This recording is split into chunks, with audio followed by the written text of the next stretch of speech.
The Tennessee Titans were the surprise of the NFL last season. But if you were following this channel during the NFL last year, then the Titans weren't a big surprise to you because we predicted that Ryan Tannehill would take over for Marcus Mariota midway through the year and lead the Titans to the playoffs. But even I was shocked at how far the Titans went last year.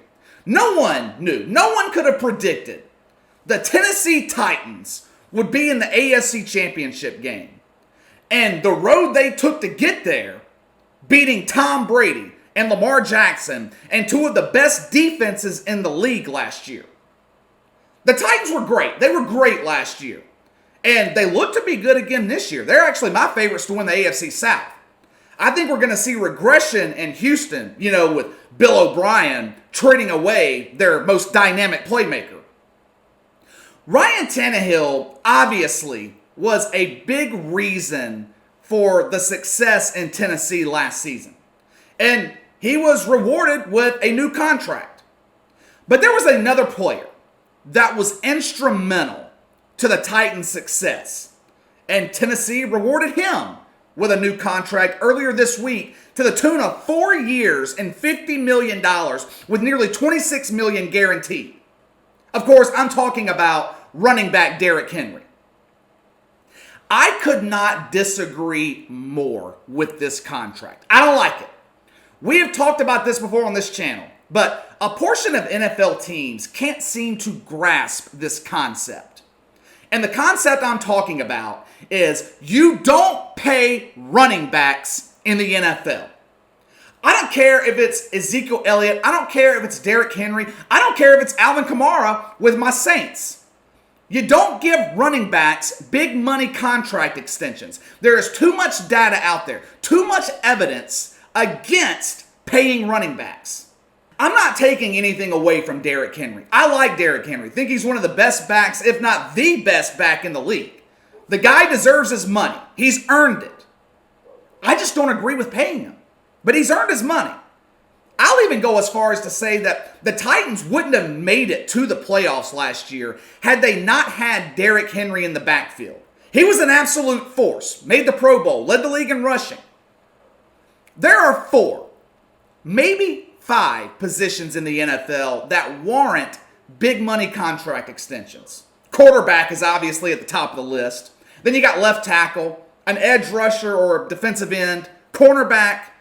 And every so often, a wide receiver like Michael Thomas will come along and warrant paying him big money.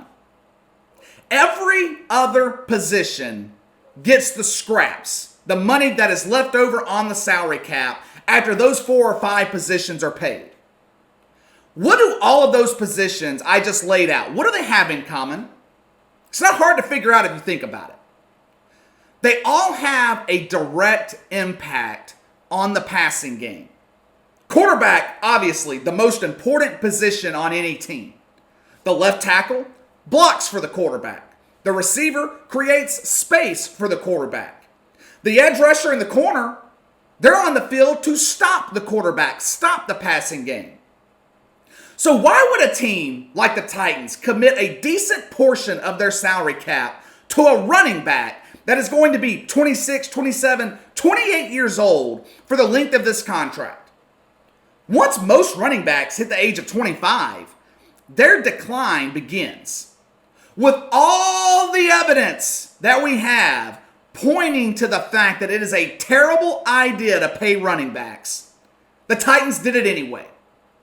Check out this list of recent running backs who were given big contract extensions and see the results for yourself.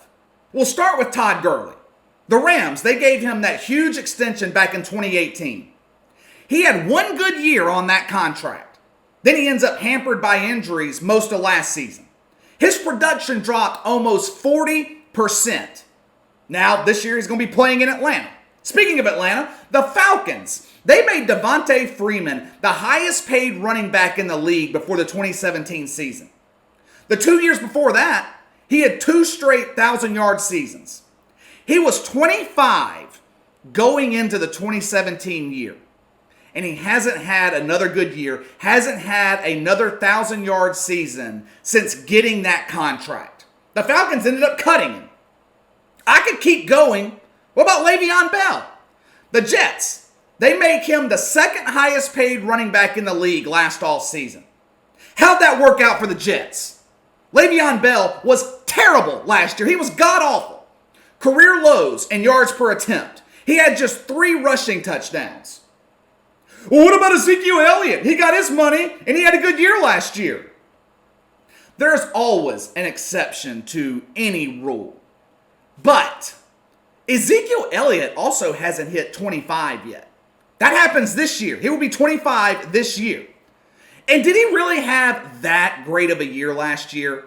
He had career lows in yards per game. Career low in scrimmage yards if you take out the 2017 season when he was suspended for 6 games.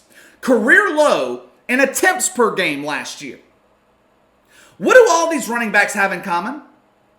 None of them were on playoff teams last year. That is my point.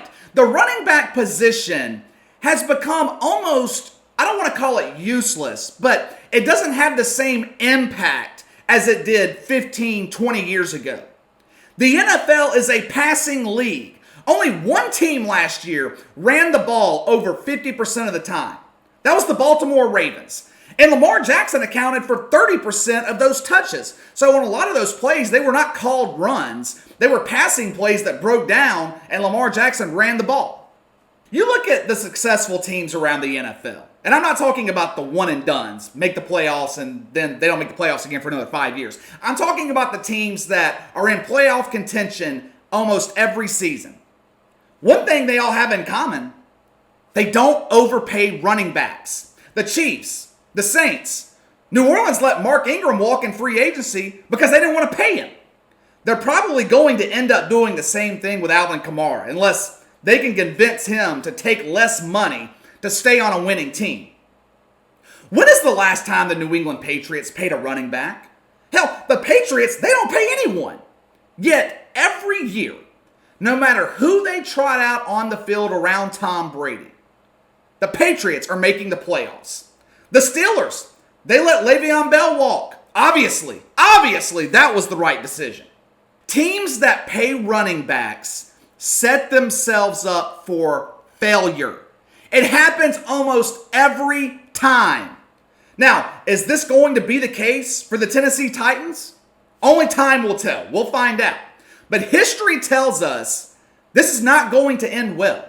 And Derrick Henry damn sure won't see all 4 years of that contract. To answer the question in the title of the video, is Derrick Henry worth the contract, worth the money that the Titans gave him? The answer is no. He is unlikely to ever have another season like he did last year. Remember DeMarco Murray? Back in 2014, DeMarco Murray was the best running back in the NFL. The Cowboys ran him into the ground that 2014 season. He had 449 total touches, 1,845 rushing yards that year. The 3 years after that, he combined for 2,648 yards. He was never the same running back. He actually went to the Cowboys after the 2014 season. He wanted a big contract extension. Jerry Jones refused to pay him. One of the few times that Jerry Jones decided against handing out a bad contract. Derrick Henry might have one more productive year. Maybe he'll get lucky and have 2.